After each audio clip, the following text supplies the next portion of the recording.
This is CBN NewsWatch. And thank you so much for joining us for CBN NewsWatch. It is Tuesday, March 31st. I'm Ephraim Graham. Ahead today, more warnings from the White House of the impact the coronavirus could have on the United States. As President Donald Trump encourages Americans, the more they work to stop it now, the sooner the battle will be over. Could we be wearing masks to prevent the spread of the virus? The president says it's possible. We're going to ask our medical reporter Lori Johnson more on that. As a megachurch pastor in Florida is arrested for holding Sunday services in violation of a safer at home order. The mayor of New York is in a fight with churches, saying some buildings could be permanently closed. And Israel is among the countries around the world closing the borders to stop the virus.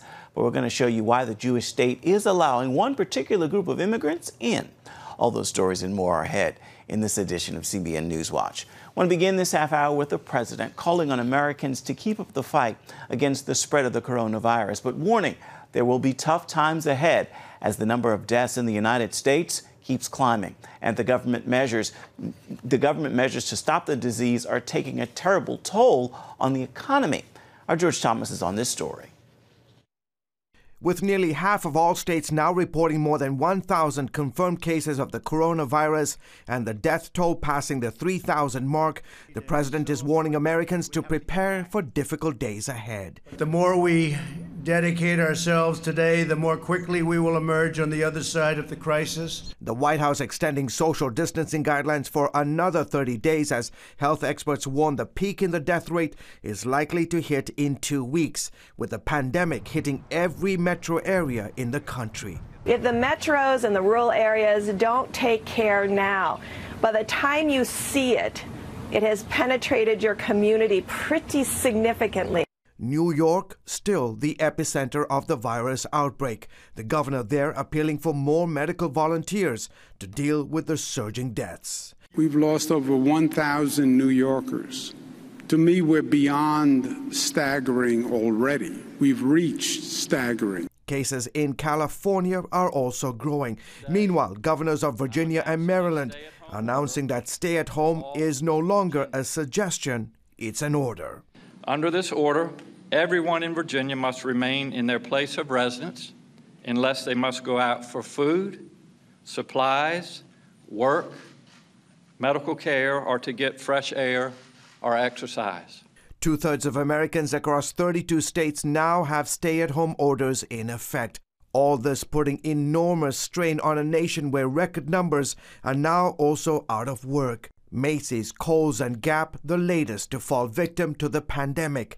Company heads putting tens of thousands of their employees on furlough. The White House saying help is on the way after lawmakers passed a $2 trillion stimulus package last Friday. Within 3 weeks, we'll have direct deposit into people's accounts. Many laid-off workers asking, will it be enough? Supposedly, they're sending us $1,200 from the federal government, which will not pay my rent.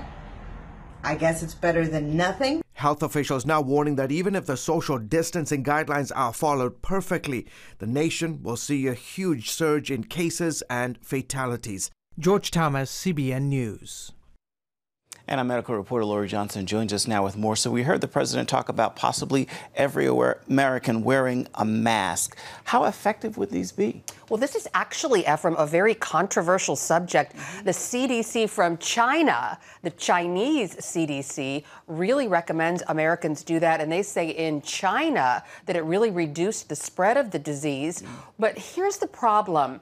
A lot of people develop a false sense of security when they're wearing these masks. And again, we're talking about the surgical masks, not the N95, which we know right now that all hospital personnel need the N95 masks. So unless you have COVID-19, you should not be wearing an N95 mask. Those masks should go to hospital personnel. But if you have COVID-19, you should not be outside and near public anyway. But we're talking about the surgical masks, which only protect other people. So if you're wearing a surgical mask, that prevents the droplets coming out of your mouth from infecting other people. But it's really interesting. They say that you can make your own surgical masks with fabric. So if you have a sewing machine, and it's a great project to do, Joanne Fabrics on their website has how to do that. And even just wearing a bandana might be a good thing. But again, the problem here is when people have these masks on, they think I can go anywhere, I can get close to people, I can touch anything, and it does actually could have the opposite effect of what we want. Yeah, indeed. Now, the FDA has given an emergency authorization for 2 drugs. We're talking about chloroquine and hydrochloroquine to treat the coronavirus. What's the difference between these two? Well, it's funny that when we first started talking about these anti-malaria drugs, no one could pronounce them. Now everybody's like, yeah, chloroquine, hydrochloroquine. I say it in my sleep. So actually, chloroquine is the older of the two. This is about 70 years old, and we know that it was originally developed to treat malaria. And then hydrochloroquine is a little bit less toxic, and we know that it is also used not only to treat malaria, but lupus and rheumatoid arthritis. So hydrochloroquine is generally the preferred, but they're all very, very much the same. And actually, chloroquine is a derivative of quinine, which was used in the 1800s to treat fever. So it's interesting to see how these drugs develop and change and are used to treat other problems. And in terms of these drugs are drugs that can treat, not cure. That's right. There is no cure. This is a viral disease, and we've been talking for years and years about viruses, the difference between bacterial infections, which we can kill with antibacterial or with antibiotics, but viruses, generally, we don't have any way to kill them or treat them except for antiviral medications, and remdesivir is one of these that's showing enormous promise, but right now we're trying to just treat them and lower the symptoms, and we've seen amazing results in preliminary studies of being able to reduce the viral load, as doctors say, in as few as 6 days. Oh, wow. Thank you so much, Lori. Much appreciate it. My pleasure. Florida officials arrested Megachurch pastor Rodney Howard-Browne after detectives said he held 2 Sunday services with hundreds of people and violated the Safer at Home order. People have gone totally crazy. As the president said, he wants to get everybody back worshiping God come Easter Sunday. That needs to happen. The president has dropped the goal of reopening the economy by Easter, and Pastor Howard-Browne turned himself in to police. His reckless disregard for human life put hundreds of people in his congregation at risk, and thousands of residents who may interact with them this week in danger. Pastor Howard-Browne was released after posting bond. He says the church is an essential business. Liberty Counsel, who is representing him, says the church took several extra precautions before the service to limit the possibility of spreading the coronavirus. As the nation, healthcare workers and first responders keep up the fight against COVID-19, the Potter's House Church in Dallas has made it their mission to make sure that those working around the clock are seen, heard, and honored. The ministry delivered more than 1,000 meals to 3 hospitals and 14 police stations all over the city with a simple message: thank you. And Bishop T.D. Jakes told CBN's The Prayer Link that although the virus is causing a national crisis, it is teaching people to value one another. I think that the world was headed in the wrong direction. Too much hate, too much malice, too much vitriol, too much disrespect for each other. And this pandemic has become a tool, as rugged as it is, as horrific as it is, that has forced us to rethink how we define our neighbor and who our brothers are and how we respond to people with dignity and respect. Even if we don't agree about this, that, or the other, or we come from a different generation, we're still part of God's family. And I think that this has been a wake-up call to the entire planet. Now, to see the full interview with Bishop T.D. Jakes and to hear from other faith leaders, you can watch The Prayer Link. You can catch it this evening on the CBN News Channel. It begins at 6:30 Eastern Standard Time. Many people are turning to online medical services during the coronavirus outbreak. Telemedicine services have also been long restricted by the government regulations. But as Americans are urged to stay at home, states and federal agencies are now doing all they can to help the patients get the necessary health care that they need. Caitlin Burke brings us the story. Across the country, Americans are being told to stay home and practice social distancing. But what happens if you need to see a doctor? The answer is telemedicine. In a crisis such as COVID-19, our goal is to really benefit the public to decrease the risk of infection. And telemedicine is a perfect opportunity to do that. Telemedicine gives patients the opportunity to meet with their healthcare provider virtually via video, phone, or text. The federal government has already expanded telemedicine options for those on Medicare. What's really important about this is that the federal government is now recognizing the fact that the risk to our seniors of taking an in-person visit with their doctor is pretty high. And by limiting the telehealth benefits, we may contribute to the problem. Telemedicine can be used for things that would typically send you to the doctor's office, like bronchitis, sinus infections, and prescription refills. It can also be effective in keeping patients who believe they may have COVID-19 out of emergency rooms or doctor's offices where they can spread the virus to others. Right now, our most common visit is upper respiratory infection, which is, common cold, sinusitis, fever, cough. A lot of these symptoms are the same symptoms you see with COVID. Telemedicine practitioners say they're still able to come to an accurate diagnosis by taking a patient's history and taking advantage of some other useful medical tricks. While I might not be able to listen to someone's lungs, I could actually look at their respiratory pattern if they're actually breathing fast. We could actually have the patient take their own heart rate. Medical providers around the country are now transitioning to telemedicine, and insurance companies like Anthem and Cigna are waiving patient copays for virtual appointments. Caitlin Burke, CBN News. And stay with us for the latest on the coronavirus as we provide updates on the CBN News Channel and throughout the day at cbnnews.com. Coming up, with houses of worship around the country being told they shouldn't or they can't meet because of the coronavirus guidelines, the situation in New York City has become particularly intense. We're going to hear about that story when we come back.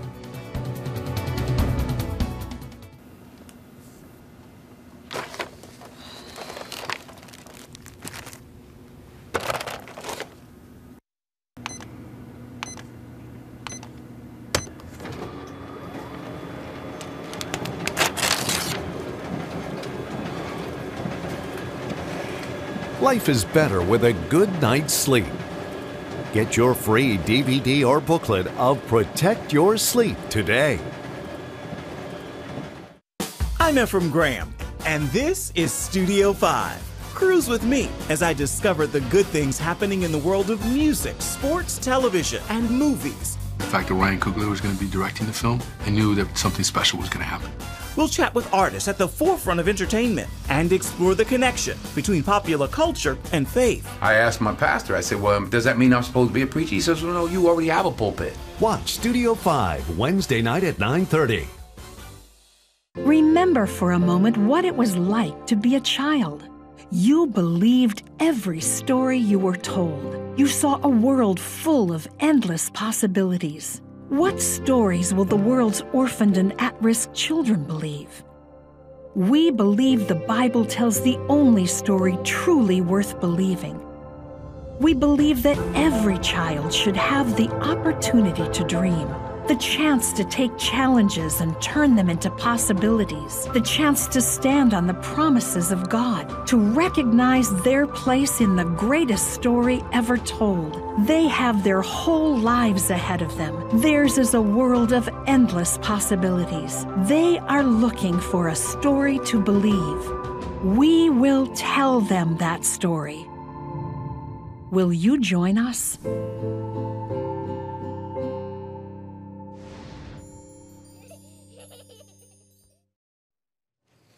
Faith communities across the country have been asked not to hold worship services during these days of social distancing.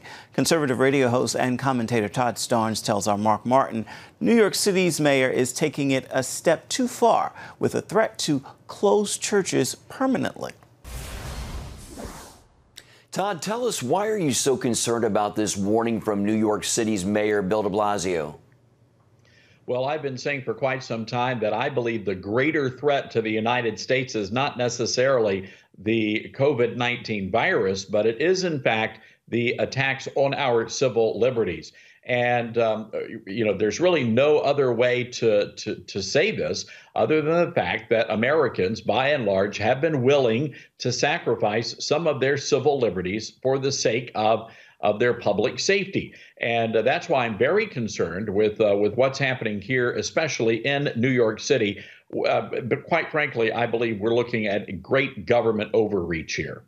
You say he's threatening churches with permanent building closures if they don't adhere, and you're even calling the situation a police state?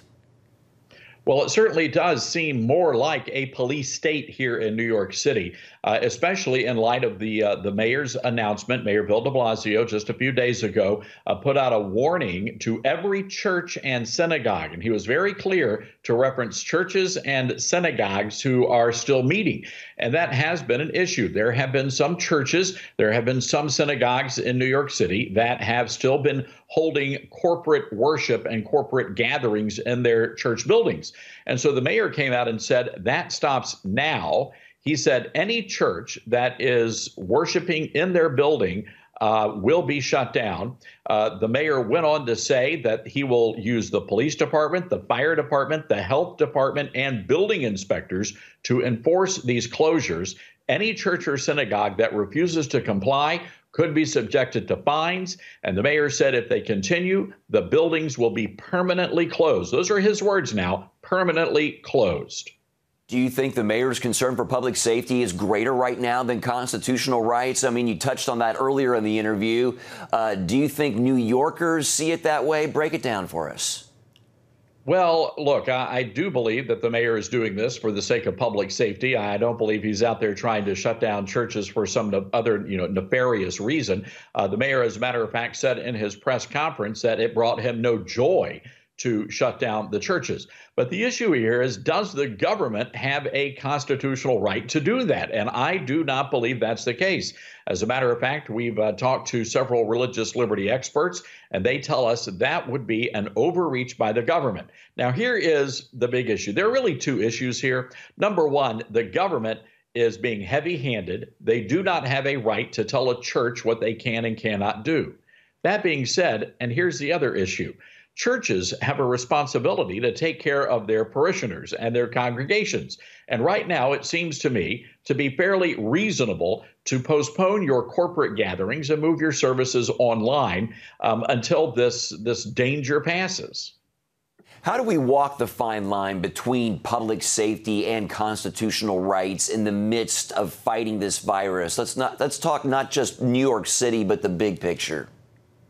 Well, look, we've been hearing reports from all over America of police departments showing up at churches and telling them that they will be shut down. We talked to a pastor in the state of Illinois. The local sheriff's department showed up and they were actually counting cars in the parking lot and they were photographing license plates of people. We had a report from Louisiana where they were told that if they did not shut down their services, the National Guard would come in. The National Guard would be called in. But it goes beyond just churches. Again, we're talking about civil liberties here. That's why in many states you've got governors that are trying to crack down on gun ownership. They want to shut down the gun stores. That's a big problem. So the issue here is a power issue. And it's important for all of us, for every freedom-loving patriot, to make sure that our constitutional rights are not being violated for the sake of public safety. All right, Ton Starnes of tonstarnes.com. Thanks for your time, sir. Thank you. Leaders around the world are closing their borders to immigrants, and that's the case in Israel, but they are making an exception for one group. We're going to explain when we come back.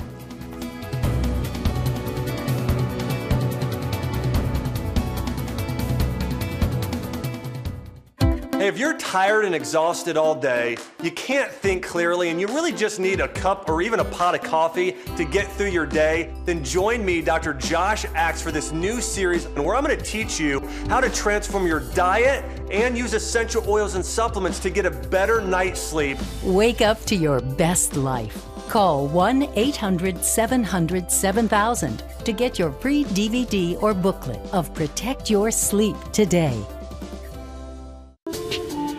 It's about the competition. I kind of put that pressure on myself, and I think people had expectations. It's about overcoming. We use this phrase all the time, keep chopping, keep practicing hard. It's about going the distance. I think as a father, it's my job, to lead. Just be the best husband and father I can be.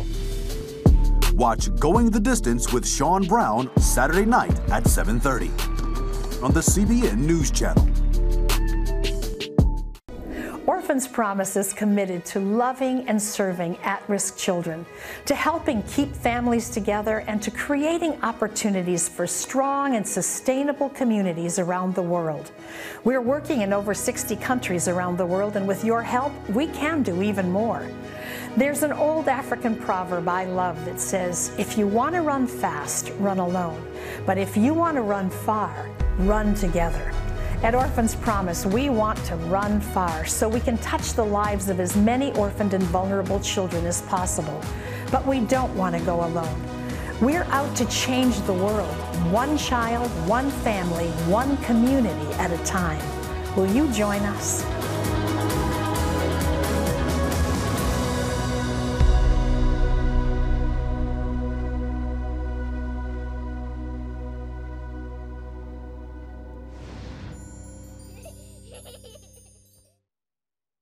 Welcome back. Many countries are closing borders to foreigners due to the coronavirus. Israel is following suit, with one exception, welcoming Jewish immigrants to make Aliyah by coming home to Israel, even during this crisis. CBN Middle East correspondent Julie Stahl is on this story.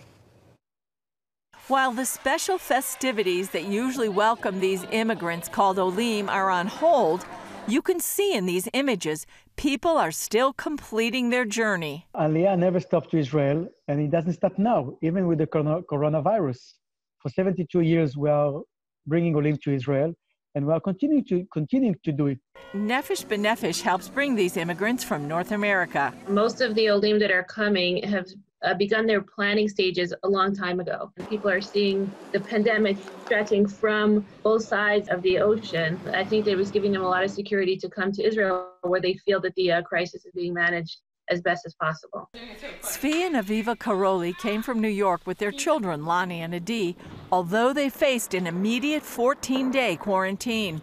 We caught up with them by video during their isolation. I mean, we didn't specifically plan on coming during coronavirus. It just, we planned on coming in March, and it happened to be, and we're going to change our plans. We don't know in the world what's going to be happening 2 weeks from now, 3 weeks from now, 3 months from now.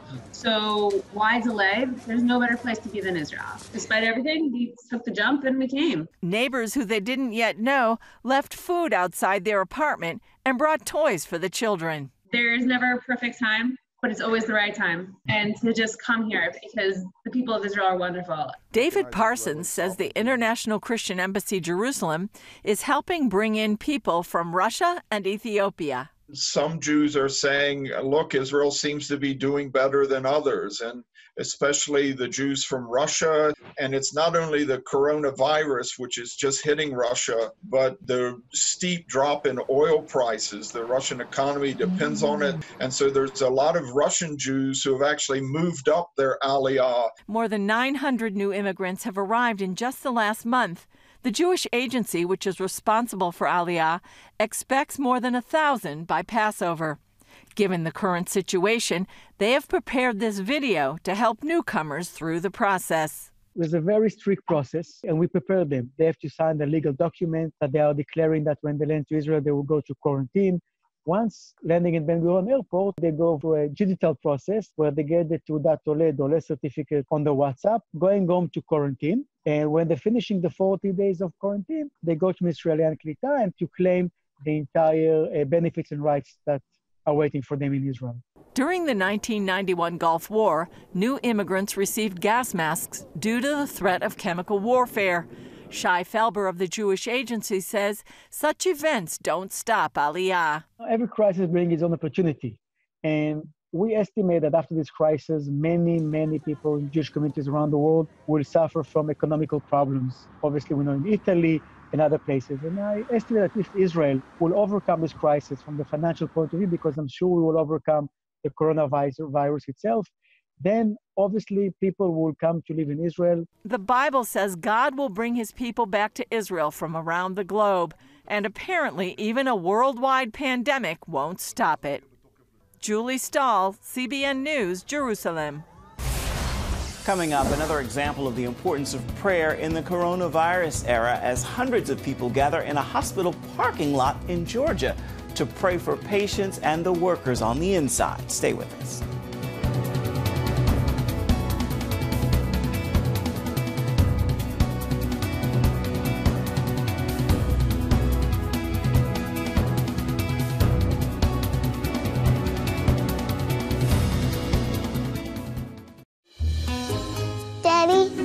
Yeah, buddy.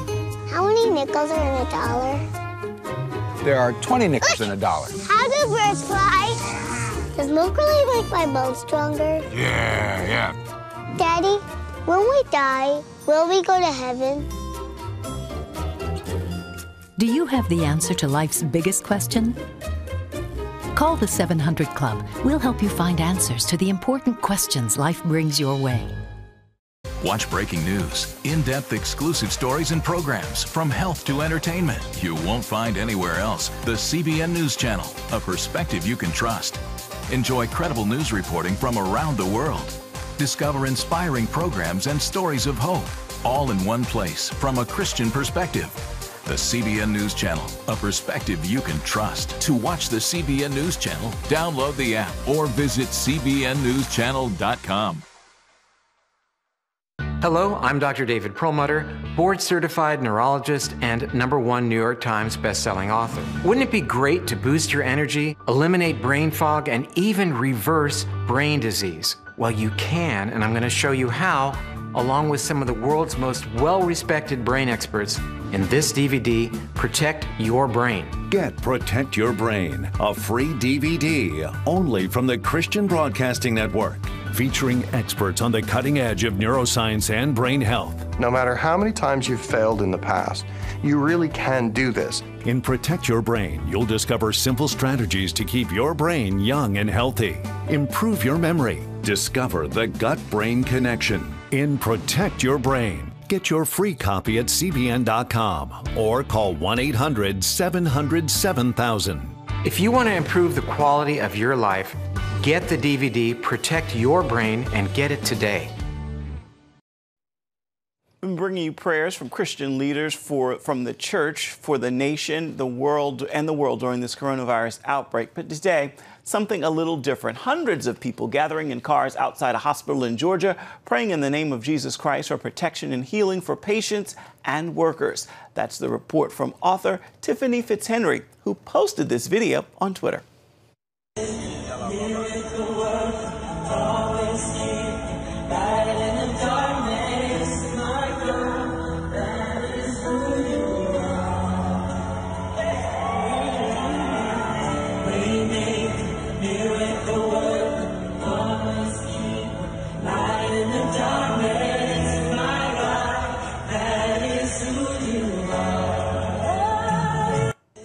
Similar scenes played out across the country. Time now for your Tuesday Tweetable. I pray this word will encourage you, and perhaps you'll post, tag, tweet, and share it with those in your circle. Know this: disruption can change your plan, but no earthly disruption can change the plan of heaven. God has the final say, and He's bigger than any mountain, visible or invisible. With that word, make this a terrific Tuesday. That is going to do it for this edition of CBN NewsWatch. Remember, you can always find more of our programs on the CBN News Channel at any time or online at cbnnews.com. We'd love to know what you think about the stories you've seen here today. Email us at newswatch@cbn.com. And we're available on Facebook, Twitter, and Instagram. Hope you'll join us again right here next time. Make it a terrific Tuesday, everybody.